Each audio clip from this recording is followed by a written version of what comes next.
Hello दोस्तों, Gargi classes में एक बार फिर से आपका स्वागत है। आज हमारा टॉपिक है समांतर माध्य। समांतर माध्य कैसे निकालेंगे, इसके दो तरीके लिए हैं हमने, जो आपकी क्लास 10th का चैप्टर है, बोर्ड एग्जाम के लिए काफ़ी उपयोगी होगा। आज देखते हैं समांतर माध्य के बारे में। पहला क्वेश्चन है, कुछ आंकड़े दिए गए हमें 4, 5, 8, 0, 8, 10, 11, 12। एक आंकड़ा दिया गया है, हम इसका समांतर माध्य कैसे निकालेंगे। पहले समांतर माध्य का फॉर्मूला देख ले रहे हैं। समांतर माध्य बराबर होता है कुल पदों का कुल योग, पदों का कुल योग बटे पदों की कुल संख्या। इस आंकड़े में जो पद दिए हैं उन सब का योग, मतलब 4 + 5 + 0 + 8 + 10 + 11 + 12। अब इसमें पद हैं कितने, पदों का कुल योग, जितने पद दिए हुए सबको ऐड कर लो, जोड़ लो, बटे पद कितने हैं, 1, 2, 3, 4, 5, 6, 7। तो पद हैं 7, तो 7 का डिवाइड लगा देंगे, 7 का भाग लगा देंगे। अब इनको जोड़ना है, 2 और 1 3, 8 और 3 11, 11 और 5 16, 16 और 4 20 की 0, 2, 2 और 1 3 और 1 4 और 1 5। तो हमारा टोटल हुआ 50 बट्टे 7, 7 सत्ते 49, 7 बार चला जाएगा, एक बचेगा, दशमलव लगाएंगे, 10 हो जाएंगे, 7 एकम 7, 7 चौक 28। तो यदि इस प्रकार का आंकड़ा दिया हुआ है तो पदों का कुल योग करिए बट्टे जितनी पदों की संख्या दी हुई है। तो पदों का कुल योग किया मैंने, 4 + 5 + 0 + 8 + 10 + 11 + 12, जिसका योग आया 50। अब पदों की संख्या कितनी है वो ऐड देख लें हम, 1, 2, 3, 4, 5, 6, 7। इस तरह के आंकड़े दिए हुए हैं तो हम इस प्रकार से समांतर माध्य को निकाल सकते हैं। अगर आंकड़ा दूसरी तरीके से दिया हुआ है तो समांतर माध्य कैसे निकालें। सवाल नंबर 2 देखते हैं।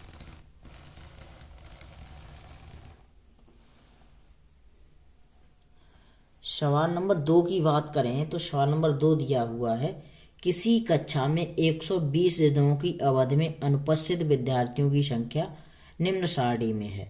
पहले हमें दिनों की संख्या दी है और अनुपस्थित विद्यार्थियों की संख्या दी है। कहने का मतलब है 0 ऐसे छात्र से जो 2 दिन ऐसे रहे जिनमें एक भी छात्र अनुपस्थित नहीं रहा, 3 दिन ऐसे रहे जिनमें एक छात्र अनुपस्थित रहा, 10 दिन ऐसे रहे जिनमें 2 छात्र अनुपस्थित रहे, 52 दिनों में 3 छात्र अनुपस्थित रहे। अर्थात ये अनुपस्थित छात्रों की संख्या या विद्यार्थियों की संख्या और ये दिनों की संख्या। तो दिनों की संख्या को हम मान लें पद x और छात्रों की संख्या ये बारंबारता है, इसे मान ले हम f। अब क्या करते हैं, इन दोनों fx निकालते हैं, f × x। तो fx कितना हुआ, 2 का 0 के साथ गुणा करेंगे, ये f है ये x है तो 0 होगा। 3 का 1 के साथ गुणा करेंगे, 3 एकम 3 होगा। 10 का 2 के साथ करेंगे गुणा तो 20 होगा। 52 का 3 के साथ, 3 दूनी 6 और 3 पंजे 15, इतना हो जाएगा। और 32 का 4 के साथ, 4 दूनी 8 और 4 तिया 12। 5 का 15 पंजे 75, 6 चौक 24 और 7 दूनी 14। ये हमारी बारंबारता है जो अनुपस्थित विद्यार्थियों की संख्या है और ये fx है।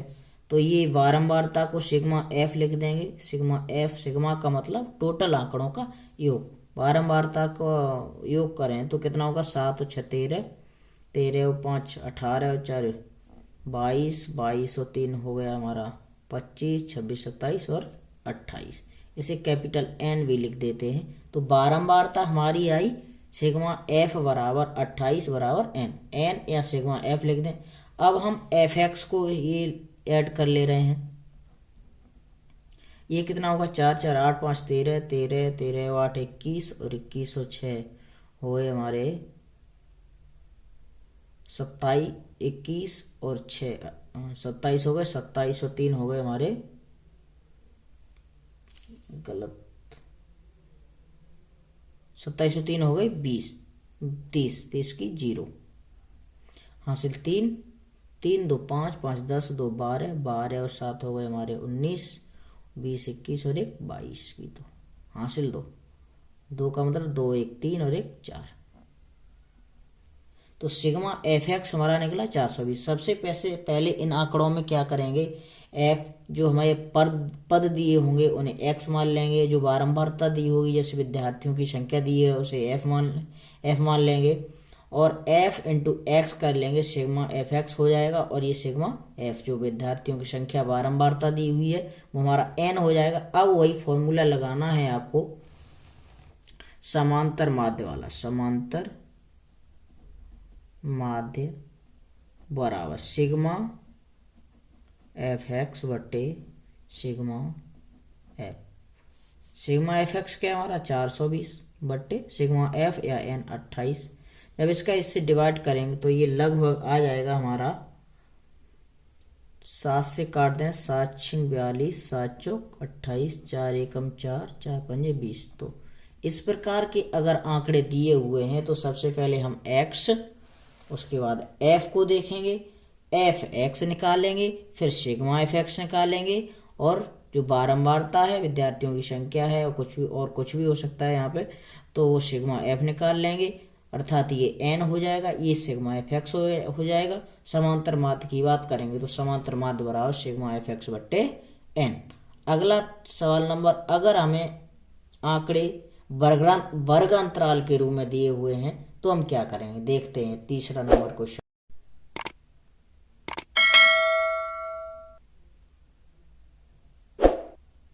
क्वेश्चन नंबर 3 की बात करें तो क्वेश्चन नंबर 3 है हमारा, किसी कक्षा अध्यापक ने पूरे सत्र के लिए अपनी कक्षा के 40 विद्यार्थियों की अनुपस्थिति निम्न रूप में रिकॉर्ड की। एक विद्यार्थी जितने दिन अनुपस्थित रहा उनका माध्य ज्ञात कीजिए। तो हमें आंकड़े वर्ग अंतराल के रूप में दिए हैं। 0 और 6 दिन के बीच में हमारे 11 विद्यार्थी अनुपस्थित रहे। 10, 6 और 10 दिन के बीच की बात करें तो 10 विद्यार्थी अनुपस्थित रहे। 10 और 14 दिन के बीच की बात करें तो 7 विद्यार्थी अनुपस्थित रहे। अगर इस तरह के आंकड़े दिए हुए हैं तो हम मध्य बिंदु वर्ग अंतराल से हम मध्य बिंदु निकालते हैं। मध्य बिंदु कैसे निकलेगा, वर्ग अंतराल की उच्च सीमा प्लस निम्न सीमा बट्टे 2, 2 पद हैं इसमें, अर्थात माध्य कह सकते हैं इसे। उच्च सीमा 0 प्लस 6, मध्य बिंदु को हम x लिखते हैं, तो 0 प्लस 6 बट्टे 2 की बात करेंगे तो 6 बट्टे 2 बराबर 2 तिया 6। इस तरह से हम मध्य बिंदु निकाल लेंगे प्रत्येक वर्ग अंतराल का, और ये होता है हमारा विद्यार्थियों की संख्या, ये f हो जाएगी, और जो मध्य बिंदु है वो हो जाएगा x। इसी तरह से 10 और 6 16 दोनों जोड़ेंगे बट्टे 2 तो इसका 8 आ जाएगा। इसी तरह से 14 और 10 की बात करें तो 24 होगा, 24 का आधा करेंगे तो 12 होगा। 20 और 14 की बात करेंगे तो दोनों का योग बट्टे 2 अर्थात 34 बट्टे 2, 34 बट्टे 2 का मतलब 17। इसी तरह से 28 और 24 का योग करेंगे तो 48 आएगा, 48 बट्टे 2 करेंगे तो 24 आएगा।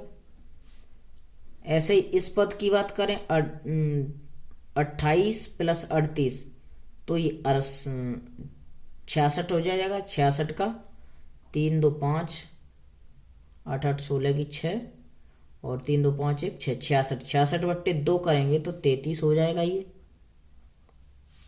ऐसे 40 और 38 की जो जोड़ें तो 4 3 7 78 बट्टे 2 की बात करें तो 78 बट्टे 2 होता है हमारा 2 3 6 2 ने 18 39 हो जाएगा। तो ये आ गया हमारा मध्य बिंदु x, और ये जो विद्यार्थियों की संख्या दी हुई है ये होगा हमारा n या सिग्मा एफ एक्स कहेंगे, सिग्मा एफ कहेंगे सॉरी। अब इन्हें ऐड कर लेते हैं। 3 1 4, 4 4 8, 4 12, 12 और 7 हो गए हमारे 21 और 1 7 1 8, 8 4 12, 12 4 16, 16 और 3 19 और 1 20 की 0। 2 हासिल के हो गए, 2 और 1 3 और 1 4। तो सिग्मा एफ बराबर हमारा आया 40। अब हमें चाहिए सिग्मा एफ एक्स। तो पहले हम एफ एक्स निकालेंगे, एफ इंटू एक्स। तो एक्स ये है, एफ ये है। 11 का 3 के साथ गुणा करेंगे तो 33 होगा। 10 का 8 के साथ गुणा करेंगे तो 80 होगा। ऐसे ही 12 का 7 में गुणा करेंगे, 7 दूनी 14 की 4, 7 एकम 7 और 1 8, 84 होगा। 17 का 4 की 4 का 17 के 4, 17 का 4 के साथ करेंगे, 4 7 28 और 4 एकम 4 और 2 6। ऐसी प्रकार 24 और 4 का गुणा करेंगे, 4 चौक 16, 4 दूनी 8 और 1 9, 24 और 96, 3 तिया 9 और 33 तिया 99 करेंगे इसे, और 39 एकम 39। तो इस प्रकार से हमने एफ एक्स निकाल लिया। अब इतना करने के बाद हम सिग्मा एफ एक्स निकालेंगे। सिग्मा एफ एक्स कैसे निकलेगा, सबका टोटल कर देंगे।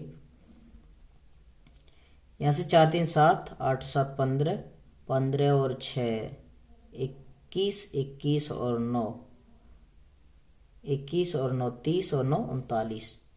हासिल 3 हो जाएंगे, 8 3 11, 11 8 19 और 6 25, 25 और 9 25 9 34, 34 और 9 हो जाएंगे हमारे 34 और 9 43, 43 और 3 हमारे 46 और हासिल के 3 करेंगे तो 49 हो जाएगा। अर्थात सिग्मा एफ एक्स हमने निकाला 499। सिग्मा एफ एक्स आया हमारा 499। अब वही करना है, समांतर माध्य बराबर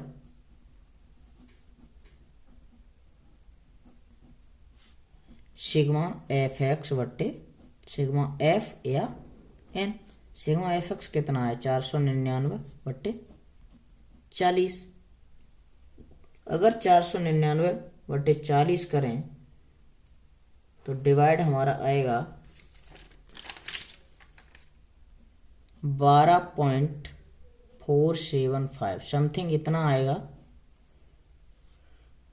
इस तरह से हम अगर वर्गीकृत आंकड़े दिए हुए हैं तो सबसे पहले क्या करना है, हमें मध्य बिंदु, विद्यार्थियों की संख्या आपको सिग्मा एफ दिया हुआ मिलेगा, मध्य बिंदु निकालना है। उच्च पद वर्ग अंतराल वाला जो पद है उच्च प्लस निम्न बट्टे 2 करके, तो 6 का इस प्रकार के 3 हुआ, 10 बचे 16 बट्टे 2 8 हुआ, 10 और 14 24 बट्टे 2 बराबर 12 हुआ। तो इस प्रकार से हम एक्स निकाल लेंगे। उसके बाद एफ एक्स जो प्रक्रिया पहले की थी क्वेश्चन में, वही एफ एक्स करना है हमें, एफ और एक्स का मल्टीप्लाई करके। उसके बाद सिग्मा एफ एक्स जो विद्यार्थियों की संख्या दी होगी वो एफ हो जाएगी या कैपिटल एन हो जाएगी, बस समांतर माध्य बराबर सिग्मा एफ एक्स बट्टे एन। इस प्रकार से हम 499 बट्टे 40, 40 का जब इसमें डिवाइड लगेगा तो 12.475 समथिंग उत्तर आ जाएगा। तो इस प्रकार से हम समांतर माध्य के साधारण आंकड़ों, वर्गीकृत आंकड़ों, वर्गंतराल वाले आंकड़ों और पद दिए हों और बारंबारता दी हो तो एफ एक्स निकाल के हम समांतर माध्य को निकाल सकते हैं। आशा करता हूँ ये वीडियो आपको पसंद आया होगा। अगर वीडियो पसंद आया तो हमारे यूट्यूब चैनल गार्गी क्लासेस को सब्सक्राइब कर दें और बेल आइकन को दबा दें ताकि आने वाला वीडियो आपके पास जल्द से पहुँच सके। तब तक के लिए जय हिंद।